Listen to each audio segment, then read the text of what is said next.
Hello friends, welcome to Vedshree. आज हम जो टॉपिक करने वाले हैं बहुत ही कॉमन और बहुत ही इम्पॉर्टेंट है, वर्ड क्लासिफिकेशन करने वाले हैं आज हम। तो क्लासिफिकेशन या स्टार्टिंग में हम बोल सकते हैं हमारा टैक्सोनॉमी करने वाले हैं, क्योंकि हमने प्लांट डाइवर्सिटी कर ली है, हमने डाइवर्सिटी कर ली है। तो अब डाइवर्सिटी जब हो जाती है तो उसका एक क्लासिफिकेशन होना भी ज़रूरी है कि डाइवर्सिटी कितनी है, क्या है। तो आज हम करेंगे टैक्सोनॉमी। टैक्सोनॉमी को हिंदी में बोलते हैं वर्गीकरण, ठीक है। फॉर हिंदी मीडियम स्टूडेंट्स मैं आपको जो भी इम्पोर्टेंट हमारे टर्म्स हैं, टर्मिनोलॉजी है, मैं आपको उसके हिंदी वर्जन भी प्रोवाइड कर रहा हूँ। तो टैक्सोनॉमी को हम वर्गीकरण भी बोलते हैं। टैक्सोनॉमी क्या है? बायोलॉजी की वो ब्रांच है जो किससे डील करती है, किसी भी ऑर्गेनिज्म की आइडेंटिफिकेशन यानी उसकी पहचान, नॉमेनक्लेचर नाम पद्धति यानी उसके नामकरण की प्रक्रिया, और किसी भी ऑर्गेनिज्म के क्लासिफिकेशन, उसको बोलते हैं टैक्सोनॉमी। टैक्सोनॉमी क्या है? Biology branch dealing with identification पहचान, नॉमेनक्लेचर नाम पद्धति एंड ऑर्गेनिज्म क्लासिफिकेशन। ये है आपकी टैक्सोनॉमी। अब टैक्सोनॉमी वर्ड किसने दिया था? 1813 में एपी कैंडल नाम के साइंटिस्ट थे, उन्होंने वर्ड दिया था। टैक्सोनॉमी वर्ड आया कहाँ से? टैक्सोनॉमी वर्ड ग्रीक वर्ड थे दो, टैक्सिस और नोमैन। टैक्सिस का मतलब था क्लासिफिकेशन और नोमैन का मतलब था रूल्स, यानी रूल्स फॉर क्लासिफिकेशन, यानी आपका वर्गीकरण करने के जो नियम हैं, हमने उनको क्या नाम दे दिया? टैक्सोनॉमी दे दिया, वर्गीकरण दे दिया।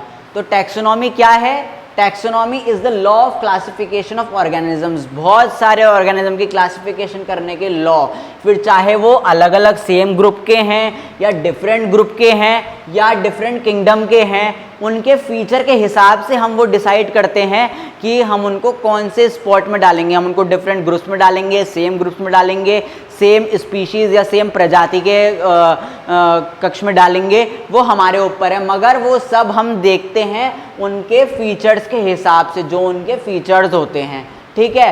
टैक्सोनॉमी, एनिमल्स में इसको टैक्सोनॉमी बोलते हैं, मगर प्लांट में इसको व्यवस्थित वनस्पति विज्ञान, व्यवस्थित वनस्पति विज्ञान के नाम से भी जाना जाता है, जिसे हम इंग्लिश में बोलते हैं सिस्टमैटिक बॉटनी। हमें पता है botany study of plants and zoology study of animals.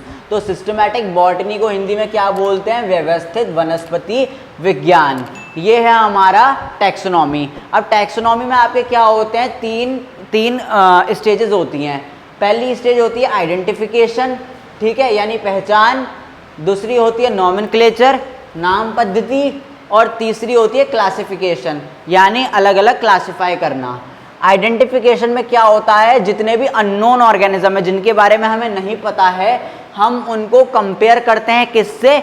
जिनका डेटा हमारे पास पहले से है। हम उन ऑर्गेनिजम्स को विद द अननोन ऑर्गेनिज्म, अनजान के साथ, हम जो हमारे पास पहले वाले, जिनसे हम बहुत ही अच्छे तरीके से हम बिल्कुल ये बोल सकते हैं कि हमें पता है उनके बारे में, हम उन ऑर्गेनिज्म से अननोन ऑर्गेनिज्म को कंपेयर करते हैं, जिसको हम बोलते हैं आइडेंटिफिकेशन या पहचान।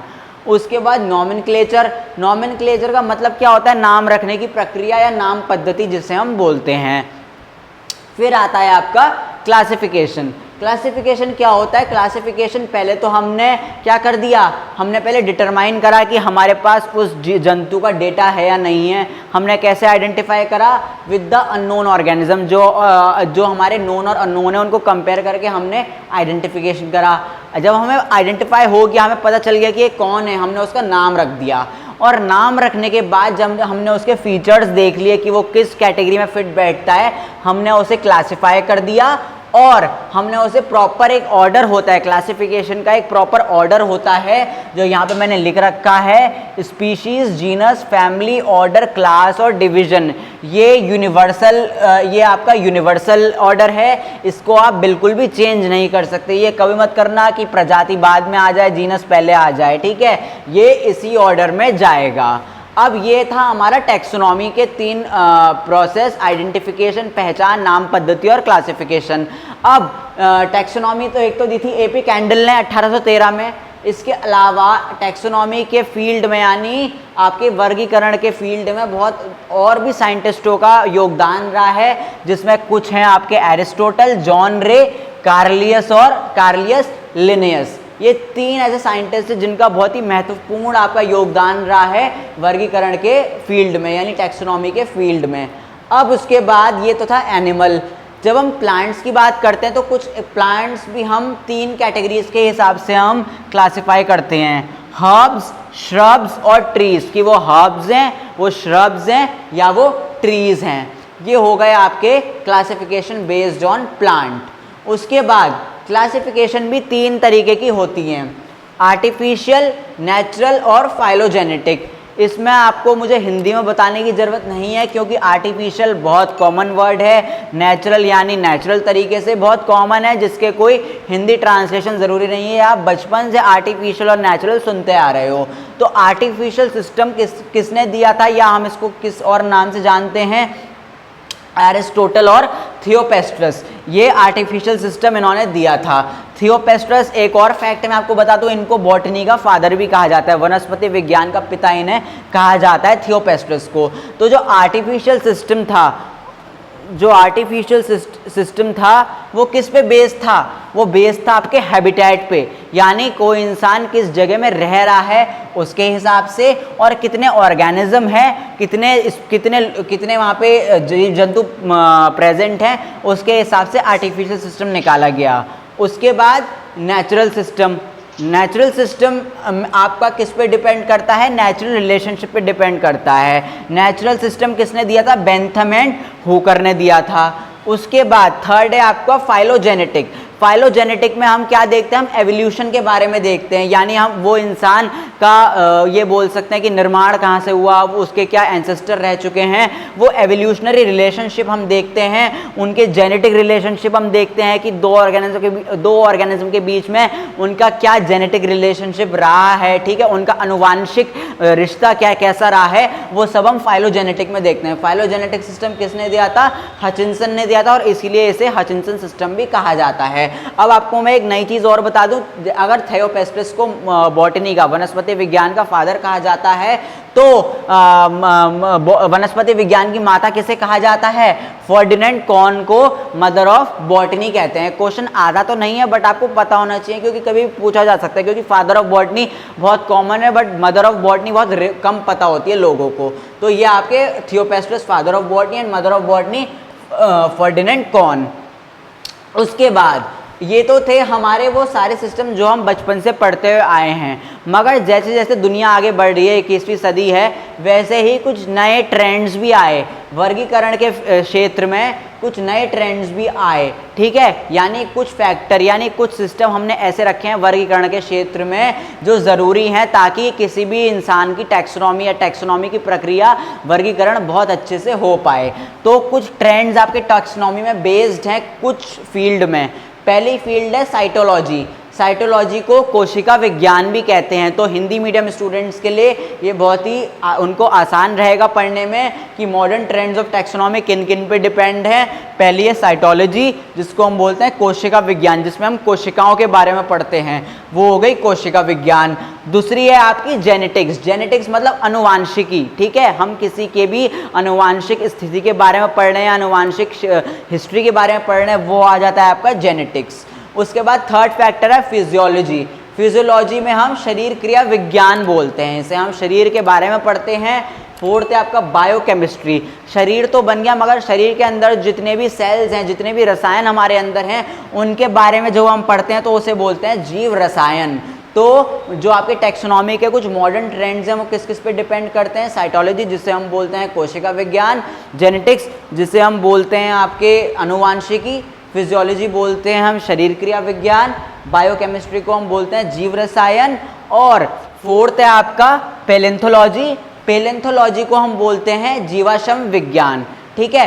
पैलेंथोलॉजी बेसिकली हम क्या पढ़ते हैं, पैलेंथोलॉजी में जो हमारे फॉसिल्स हैं हम उनके बारे में पढ़ते हैं। तो ये थे हमारे मॉडर्न ट्रेंड्स इन टैक्सोनॉमी जो हमारे 4 फैक्टर पे बेस्ड थे, साइटोलॉजी कोशिका विज्ञान, जेनेटिक्स अनुवांशिकी, फिजियोलॉजी शरीर क्रिया विज्ञान, बायोकेमिस्ट्री जीव रसायन और पैलेंथोलॉजी जीवाश्म विज्ञान। इससे हिंदी मीडियम वालों को भी इंग्लिश मीडियम वालों को भी समझ में आ जाएगा। या कभी कभी एक फ़ायदा मैं आपको बता देता हूँ, ये दोनों हिंदी मीडियम वालों के लिए भी और इंग्लिश मीडियम वालों के लिए भी फ़ायदा है। कभी कभी इंग्लिश मीडियम वालों को कुछ क्वेश्चन इंग्लिश में समझ में नहीं आते तो आप लोग उसका हिंदी वर्जन पढ़ सकते हो। हिंदी वर्जन पढ़ोगे तो आपको शायद वो क्वेश्चन समझ में आ जाए।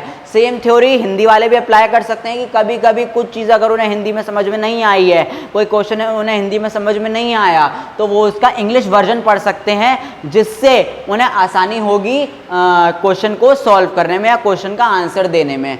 तो ये थे हमारे मॉडर्न ट्रेंड्स इन टैक्सोनॉमी जो हमारे 5 फैक्टर पे डिपेंड थे। अब ये जो सिस्टमैटिक्स क्या होती है? व्यवस्था। ये जो हमने व्यवस्था पूरी रची है, ये जो हमने वर्गीकरण की पूरी व्यवस्था रची है, ये जो हमने पूरी व्यवस्था रची है टैक्सोनॉमी वाली, इसका क्या काम है, इससे हमें क्या क्या फ़ायदे हो सकते हैं, हम वो फ़ायदे पढ़ने वाले हैं। ये बहुत ही सिंपल फ़ायदे हैं, आप अपनी सिंपल सरल भाषा में भी समझा सकते हो, इसके लिए कोई हिंदी या इंग्लिश टर्मिनोलॉजी होने की ज़रूरत नहीं है। तो पहला है, ये जो व्यवस्था है ये हमें पूरी इंफॉर्मेशन देती है, पूरा डेटा देती है, जितने भी हमारे अर्थ में प्लांट्स और एनिमल्स, ठीक है, जीव जंतु और पौधे हैं, उनके बारे में सारी इंफॉर्मेशन हमें प्रोवाइड कराती है व्यवस्था की वजह से। उसके बाद हमें ये भी अब अगर हमें पता चल गया कि एक इतने प्लांट्स और एनिमल्स हमारे अर्थ में प्रेजेंट हैं, तो उन प्लांट्स और एनिमल्स में से कितने प्लांट्स या कितने एनिमल हमारे लिए फ़ायदेमंद हैं या फ़ायदेमंद नहीं हैं, ये हमें वो चीज़ भी बताती है। ये हमें बताती है कि वेदर वो ऑर्गेनिज्म हमारे लिए बेनिफिशियल हैं या नहीं हैं, ठीक है। उसके बाद जब हमें पता चल गया कि कोई भी चीज़ हमारे लिए फ़ायदेमंद है या नहीं है, तो उसके बाद जो फ़ायदेमंद चीज़ है हम उसको कैसे बचा के रख सकते हैं, उसको कैसे कंजर्व करके रख सकते हैं, ये भी हमें मदद करती है कंजर्वेशन ऑफ बेनिफिशियल प्लांट और एनिमल्स के। जितने भी हमारे फ़ायदेमंद, चाहे मेडिसिनल प्लांट हो या कोई हमारे बेनिफिशियल जो हमारी बायोडाइवर्सिटी के लिए बहुत ज़रूरी हैं, उन प्लांट्स और एनिमल्स के बारे को कंजर्व करने का तरीका या कंजर्व करने का जो मकसद है, ठीक है, कि हमें कंजर्व करना है, वो हमें कैसे पता चलता है? इस व्यवस्था होने के बाद पता चलता है। डेली हम आपको बताते हैं, आपके सामने 20 किताबें रखी हैं, जब तक आप उनकी व्यवस्था नहीं करोगे कि ये व्यवस्था से, या आप खुद मान के चलिए अगर आप लैब असिस्टेंट की तैयारी कर रहे हैं, अब अगर मैं आपको नीट की 4 बुकें दे दूं और आईआईटी की 4 बुकें दे दूं जिसमें सिलेबस सेम है, मगर आपको एक व्यवस्था के हिसाब से जाना है कि मैं जो जिस चीज़ की तैयारी कर रहा हूं उसके हिसाब से मेरे लिए कौन सी किताब फ़ायदेमंद रहेगी। जब तक आप वो व्यवस्था नहीं करोगे तो आप कंफ्यूज रहोगे, आप 3 महीने में आप 10 किताबें नहीं पढ़ सकते। मगर एक बार आप व्यवस्थित हो जाओगे, आपको पता चल जाएगा कि मुझे उस बंडल में से नीट की किताबें हटानी है, आईआईटी की किताबें हटानी है, मुझे सिर्फ एक किताब पे ध्यान देना है जो मेरी लैब असिस्टेंट की सिलेबस में सहायक होगी। आप एक बार व्यवस्थित हो जाओगे तो आपको पता चल जाएगा कि आपको कौन सी चीज़ बचा के रखनी है और कौन सी चीज़ आपके काम की नहीं है। उसके बाद लास्ट और बहुत ही इंपॉर्टेंट फैक्टर है एवोल्यूशन को समझना, यानी कोई भी किसी का भी जन्म, ठीक है, कहाँ से हुआ, वो पूरी हिस्ट्री समझने में व्यवस्था बहुत ही हमारी मदद करती है। जब तक आप व्यवस्थित किसी भी चीज़ को व्यवस्थित नहीं करोगे तो आपको पता नहीं चलेगा कि किसका निर्माण कहाँ से हुआ, किसकी स्टार्टिंग कहाँ से हुई। तो वो जो एवोल्यूशन का फैक्टर समझना होता है वो मदद करता है। वो अगर कोई भी हम सिस्टमैटिक हिसाब से चलेंगे तो हमें एवोल्यूशन के बारे में समझने में बहुत आसानी होगी।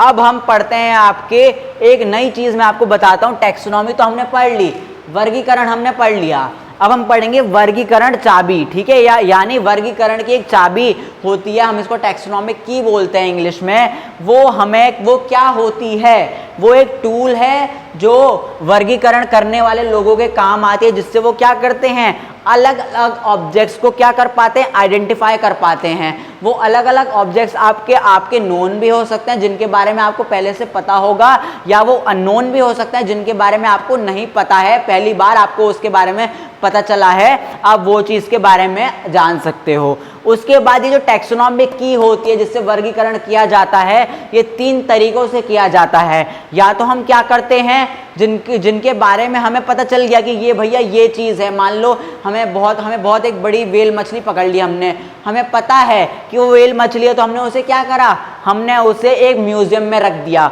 और म्यूजियम में हमने उसे कहाँ रख दिया, अलग से क्लासिफाई करके रख दिया कि ये भैया एक्वेटिक है, ये यहाँ पे पाई जाती है, और ये हमने उसको पूरी तरीके से हमने क्या कर दिया, उसकी क्लासिफिकेशन कर दिया, हमने उसका पहचान भी कर ली, हमने उसकी नाम पद्धति भी कर ली, हमने उसका नामकरण भी कर दिया, और फिर हमने उसे क्लासिफाई भी कर दिया, ठीक है।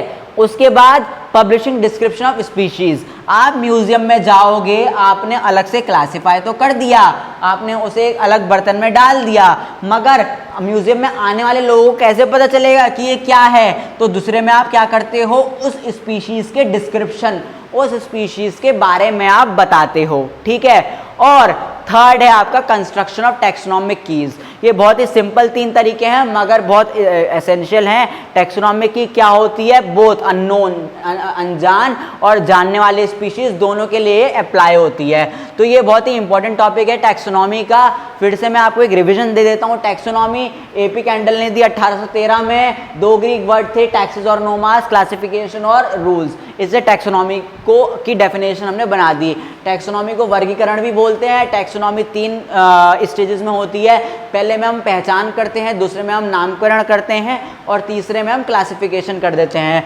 कुछ इंपॉर्टेंट साइंटिस्ट जिन्होंने AP कैंडल के अलावा अपना योगदान दिया वर्गीकरण में, उनका नाम है एरिस्टोटल, जॉन रे और कार्लियस लिनियस। उसके बाद एनिमल क्लासिफिकेशन अलग होता है, मगर आपका जो अगर प्लांट्स में हम टैक्सोनॉमी पढ़ते हैं तो हम बोलते हैं उसे व्यवस्थित वनस्पति विज्ञान, जिसे हम बोलते हैं सिस्टमैटिक बॉटनी। उसके बाद आपका एनिमल्स में क्लासिफिकेशन किस हिसाब से होता है, division, class, order, family, genus और स्पीशीज के हिसाब से होता है। मगर प्लांट्स में क्लासिफिकेशन 3 हिसाब से होता है, या तो वो हर्ब्स हो सकते हैं, या श्रब्स हो सकते हैं, या ट्रीज हो सकते हैं। हर्ब श्रब्स आपको पता है छोटे साइज के, बड़े साइज के, और जो ट्रीज होते हैं अल्टीमेट। उसके बाद क्लासिफिकेशन 3 होते हैं, 3 बेसिक सिस्टम होते हैं आपके, आर्टिफिशियल, नेचुरल और फाइलोजेनेटिक। आर्टिफिशियल किसने दिया था, एरिस्टोटल और थियोपेस्टस ने दिया था।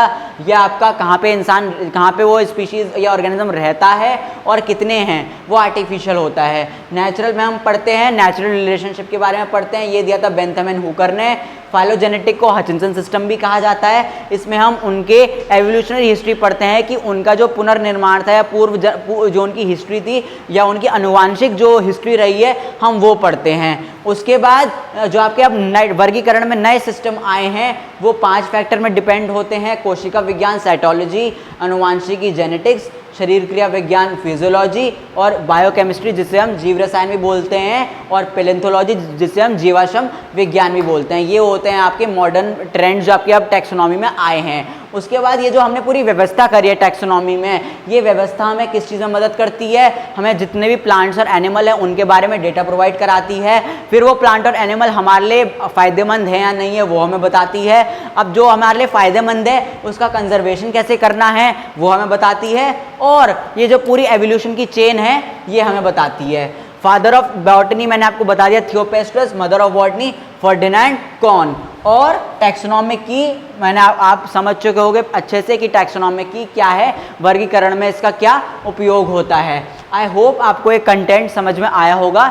नेक्स्ट टॉपिक में हम इसके बारे में थोड़े और नए तथ्य और नए फैक्ट्स जानेंगे कि आगे आगे क्या सिस्टम थे, प्लांट में क्या सिस्टम थे, एनिमल में क्या सिस्टम थे।